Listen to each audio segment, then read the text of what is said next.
नमस्कार, जोहार। चलते हैं झारखंड की ताज़ा खबरों की ओर, लेकिन उससे पहले अगर आपने अभी तक इस चैनल को सब्सक्राइब नहीं किया तो कर लें, जिससे कि आपको झारखंड की ताज़ा खबर रोजाना मिलती रहे।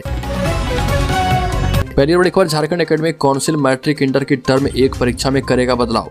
जैक बोर्ड की ओर से आयोजित मैट्रिक इंटर की होने वाली टर्म 1 की परीक्षा का प्रश्न पैटर्न बदलने की तैयारी है। अब पैटर्न 40-40 अंकों की परीक्षा ऑब्जेक्टिव और सब्जेक्टिव में होगी। 20 अंकों का स्कूल कॉलेज में आंतरिक मूल्यांकन होगा। मैट्रिक इंटर की परीक्षा को लेकर जिले में तैयारी शुरू हो चुकी है। परीक्षा केंद्रों की सूची भी जैक को भेज दी गई है। जिले के करीब 58,000 छात्र छात्राएं मैट्रिक और इंटर की परीक्षा में सम्मिलित होंगे। अगली खबर, गढ़वा में 8 लोगों ने मिलकर एक बछड़े को काटा, 4 हुए गिरफ्तार, हिंदू समाज में आक्रोश। झारखंड के गढ़वा जिले के खरौंदी थाना क्षेत्र के चंदनी गांव में मुस्लिम समुदाय के लोगों के द्वारा रात लगभग 10 बजे एक बछड़े को काटने का मामला प्रकाश में आया। स्थानीय ग्रामीणों ने इसकी सूचना थाना प्रभारी अभय कुमार को दी।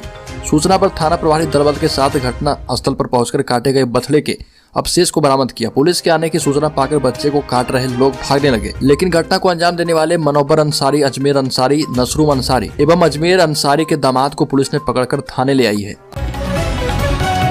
अगली खबर, केंद्रीय शिक्षा राज्य मंत्री अन्नपूर्णा देवी के पलामू दौरे ने भाजपा की राजनीति के अंदरूनी पन्ने को खोल दिए।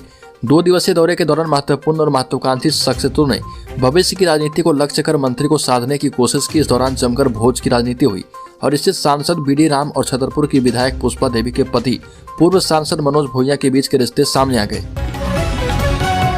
अगली खबर, ऑनलाइन गेमिंग ने छीन ली एक और बच्चे की जान, हार से मायूस 14 साल के मासूम ने दे दी जान। पश्चिमी सिंहभूम जिले के चक्रधरपुर की घटना है। यहाँ पर एक 14 साल के मासूम ने फांसी लगाकर खुद की जान दे दी। वजह सिर्फ इतनी थी कि वो ऑनलाइन गेम में हार गया था। परिवार वालों का कहना है कि उन्हें नहीं पता था कि वीडियो गेम की लत में उनका बेटा इतना बड़ा कदम उठा लेगा।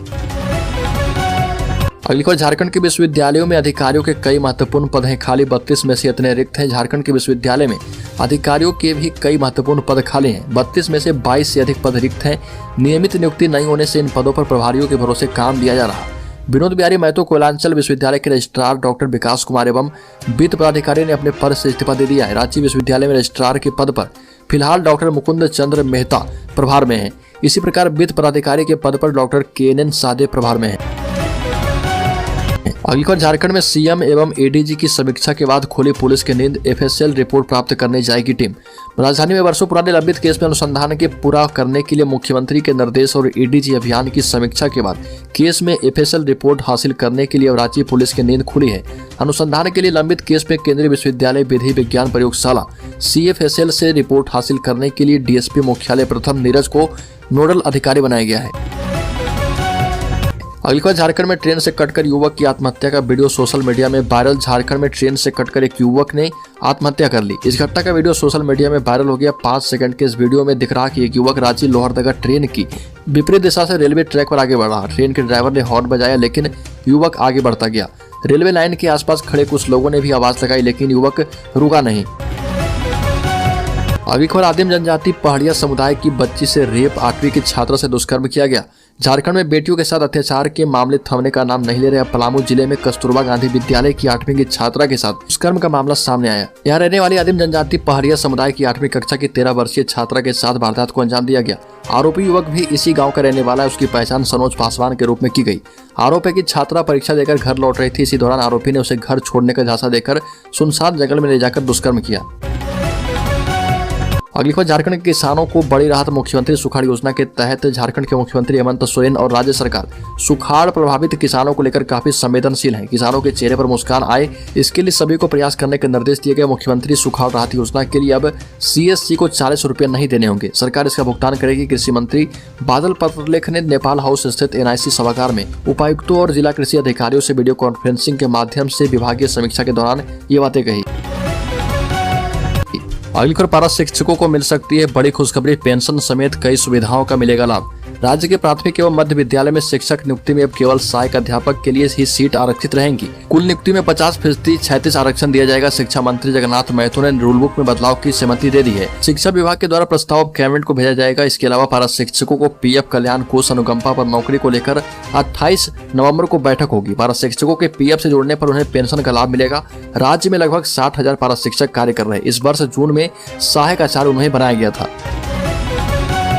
अगली खबर, झारखंड ने केंद्र से की अपील। झारखंड ने केंद्र के सामने अपनी समस्याएं रखी। वित्त मंत्री रामेश्वर उरांव ने दिल्ली में प्री बजट बैठक के दौरान केंद्रीय वित्त मंत्री निर्मला सीतारमण के सामने झारखंड की मांग रखी। रामेश्वर उरांव ने राज्य में सूखे की स्थिति, बढ़ते प्रदूषण, जीएसटी से भविष्य में राज्य को आने वाली समस्याओं और केंद्र के बकाये का जिक्र किया। रामेश्वर उरांव ने किसानों की मदद के लिए केंद्र से सहयोग मांगा है। साथ ही यह जानकारी भी दी है कि कोयला PSU के द्वारा 1.36 लाख करोड़ रुपए के बकाया मिले हैं। अगली खबर, झारखंड विधानसभा मुख्यमंत्री सचिवालय एवं अन्य सरकारी कार्यालयों में संविधान दिवस मनाया गया। अधिकारियों कर्मचारियों ने संविधान की प्रस्तावना का पाठ किया। कैबिनेट डिपार्टमेंट ने TI में परिचर्चा आयोजित की। इसमें सेंट्रल लॉ यूनिवर्सिटी के लेक्चरर डॉक्टर श्यामला एवं विधि विभाग के अपर परामर्शी KK श्रीवास्तव शामिल हुए। अगली खबर, 30 विशेषज्ञ डॉक्टरों की टीम 24 घंटे इमरजेंसी सुविधा। स्वास्थ्य मंत्री बन्ना गुप्ता ने हरमू बाजार पंचमुखी मंदिर के पास अत्याधुनिक सुविधाओं से लैस 70 बेड वाले बर्लिन जनरल हॉस्पिटल का उद्घाटन किया, जो कि रांची में है। मौके पर हॉस्पिटल के director doctor Pranab Narayan, doctor Ambuj Srivastava मौजूद थे। अस्पताल में डे केयर के साथ सभी तरह की जांच की सुविधा उपलब्ध होगी। पूरी बर्लिन हॉस्पिटल रांची में कैंसर के मरीजों के लिए PET-CT वाला पहला अस्पताल है। हॉस्पिटल में ICU, NICU, SDU, general ward, modular OT भी शामिल है। अगली खबर, मुख्यमंत्री सुकन्या योजना का बदल गया नाम। झारखंड सरकार ने हाल के दिनों में विभिन्न कल्याणकारी योजनाओं के प्रावधानों, नियमों की शर्तों में बदलाव किए हैं। इनका लाभ लेने के लिए नई शर्तों का पालन करना जरूरी होगा। इनमें से मुख्यमंत्री सुकन्या योजना, जिसका नाम बदलकर सावित्रीबाई फुले किशोरी समृद्धि योजना कर दिया गया है। अब तक जिले भर से 23,460 छात्राओं के आवेदन मिले हैं। इसके अलावा मुख्यमंत्री कन्यादान योजना, CM दाल भात योजना और जन वितरण प्रणाली में भी बदलाव किए गए। अगली खबर, हेमंत सोरेन आज पहुंचेंगे अपने गांव। सुरक्षा के पुख्ता इंतजाम किए गए। झारखंड के मुख्यमंत्री हेमंत सोरेन दोपहर करीब 2 बजे तक हेलीकॉप्टर से अपने पैतृक गांव पहुंच चुके हैं।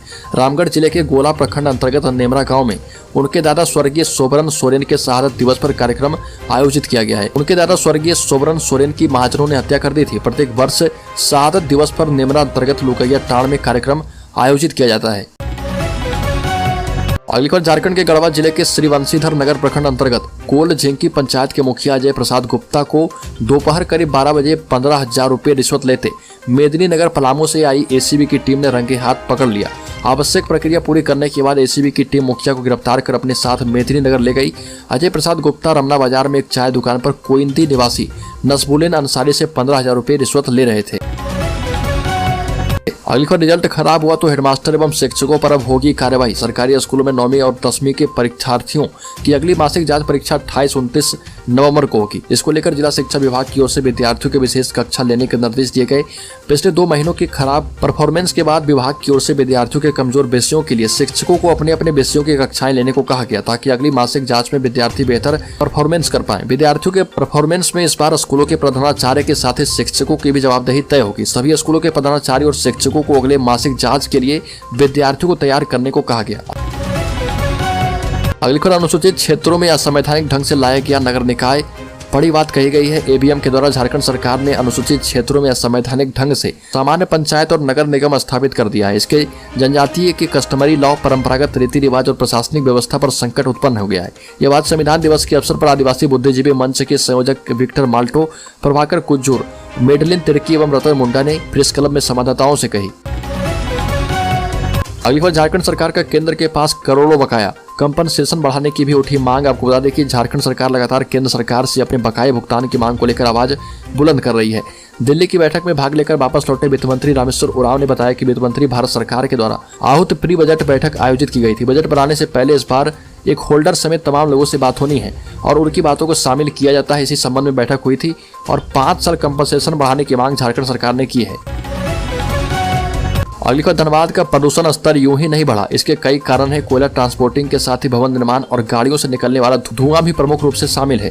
इनमें ना तो नियमों का पालन हो रहा और ना ही इनकी मॉनिटरिंग की जा रही है। गाड़ियों की बढ़ती संख्या भी चिंता का सबब है। धनबाद में रजिस्टर्ड गाड़ियों की संख्या 3.5 लाख है। दूसरे राज्यों की लगभग 30,000 गाड़ियां हैं। साथ ही 50,000 गाड़ियां हैं 15 वर्ष पुरानी है। कुल मिलाकर 4 लाख से अधिक गाड़ियों का धुआं धनबाद के वातावरण में जहर घोल रहा। अगली खबर, झारखंड के सरकारी प्राइमरी स्कूलों में जल्द बहाल होगी ई लर्निंग की सुविधा। जेईपीसी ने निकाला टेंडर। झारखंड सरकार अपने प्राइमरी स्कूलों में पढ़ने वाले बच्चों के लिए बेहतर सुविधा देने जा रही है। यह सुविधा बच्चों की लर्निंग एबिलिटी को बढ़ाएगी, इसकी तैयारी कर ली गई है। झारखंड राज्य शिक्षा परियोजना की ओर से ऐसी सुविधा देने वाली एजेंसी के चयन के लिए टेंडर निकाला गया है। इस टेंडर में उन तमाम बातों की जानकारी दी गई जो एक क्लासरूम को स्मार्ट क्लासरूम में तब्दील करेगी। वैसी एजेंसियां जो इस तरह की सुविधा सरकारी प्राइमरी स्कूलों में दे सकती है, वो कल इस टेंडर को भर सकती है। अगली खबर, कांग्रेस विधायक अनूप सिंह एवं प्रदीप यादव पर मनी लॉन्ड्रिंग का केस दर्ज करेगी ईडी। कांग्रेस के विधायक अनूप सिंह एवं प्रदीप यादव पर मनी लॉन्ड्रिंग का केस दर्ज करने की तैयारी है। पिछले दिनों आयकर विभाग ने इन दोनों विधायकों खनन कंपनी शाह ब्रदर्स एवं सरकारी ठेकेदार से जुड़े 50 से अधिक ठिकानों पर एक साथ छापेमारी की थी, जिसमें यह खुलासा हुआ था कि आरोपितों ने 100 करोड़ से अधिक की बेनामी लेन देन की एवं संपत्ति अर्जित की है। इसके बाद से ये संभावना बनी है कि पूरे मामले की मनी लॉन्ड्रिंग के तहत अनुसंधान होगी। आयकर विभाग ने भारी मात्रा में लेन देन, बैंकिंग से संबंधित कागजात एवं संपत्ति से जुड़े दस्तावेज बरामद किए थे। आयकर छापे में बरामद दस्तावेजों की ईडी ने भी जांच शुरू कर दी है और ये संकेत मिले हैं कि बहुत जल्द इस पूरे प्रकरण में ईडी मनी लॉन्ड्रिंग के तहत केस दर्ज करने जा रही है। अगली खबर, राज्य के वित्त मंत्री रामेश्वर उरांव ने केंद्र सरकार से मांग कर दी है राज्य के और 5 साल तक जीएसटी क्षतिपूर्ति राशि दी जाए। केंद्रीय बजट में पेश किए जाने के पूर्व राज्य के वित्त मंत्री और सचिवों की बैठक में झारखंड के वित्त मंत्री रामेश्वर उरांव ने अगले 5 वर्षों तक जीएसटी क्षतिपूर्ति को जारी रखने की मांग की। ये भी कहा कि जीएसटी क्षतिपूर्ति बंद होने से राज्य को हर वर्ष लगभग 4500 करोड़ रुपए का नुकसान होने की उम्मीद है और उन्होंने इसी आधार पर क्षतिपूर्ति अवधि को बढ़ाने की मांग की। उरांव ने कहा कि फिर से केंद्रीय कोयला कंपनियों पर राज्य सरकार की बकाई की राशि का हवाला देते हुए इसके भुगतान की मांग की है। अगली खबर, राज्य में जारी है अतिक्रमण हटाओ अभियान। रेलवे की जमीन पर कई घर तोड़ दिए गए। बेघरों ने कहा कि ठंड में कहां जाए। राज्य के बिरसा चौक पर प्रशासन अतिक्रमण हटाने के लिए बुलडोजर का इस्तेमाल कर रहा। 2 दिनों से अतिक्रमण हटाने का अभियान जारी है। रेलवे की जमीन पर अतिक्रमण कर घर बनाए जाने से लोगों को हटाया गया है। हटिया रांची के बीच दूसरी रेल लाइन बिछेगी। अतिक्रमण अभियान के दौरान कुल 53 कच्चे और पक्के मकानों को तोड़ दिया गया। 3 बुलडोजर इस काम में लगे थे। इस दौरान जिनका घर टूट रहा था वो रो रहे थे। हालांकि ये अभियान जारी रहेगा। अतिक्रमण हटाओ का दायरा और भी बढ़ेगा और कई इलाके में घर टूटेंगे। रेलवे आरपीएफ सिक्योरिटी कमिश्नर पवन कुमार ने बताया कि 14 नवंबर को 24 लोगों को नोटिस दिया गया था। अब कार्रवाई हो रही है। अगली खबर, मानगो चौक के सौंदर्यीकरण उद्घाटन समारोह के दौरान जमकर बवाल हुआ। उद्घाटन समारोह में सांसद विद्युत भरण महतो को आमंत्रित नहीं करने और शिलाफट पर सांसद का नाम नहीं होने का भाजपाइयों ने विरोध जताया। टाटा स्टील जुस्को के खिलाफ नारेबाजी कर रहे थे। इसी दौरान भाजपा एवं कांग्रेसी कार्यकर्ताओं के बीच जमकर धक्का मुक्की हुई। पुलिस के बीच बचाव करने पर मामला शांत हुआ। विरोध के बीच स्वास्थ्य मंत्री बन्ना गुप्ता और टाटा स्टील के वाइस प्रेसिडेंट चाणक्य चौधरी ने मानगो चौक पर स्थापित खुदीराम बोस की मूर्ति और निशान खंडा साहिब का अनावरण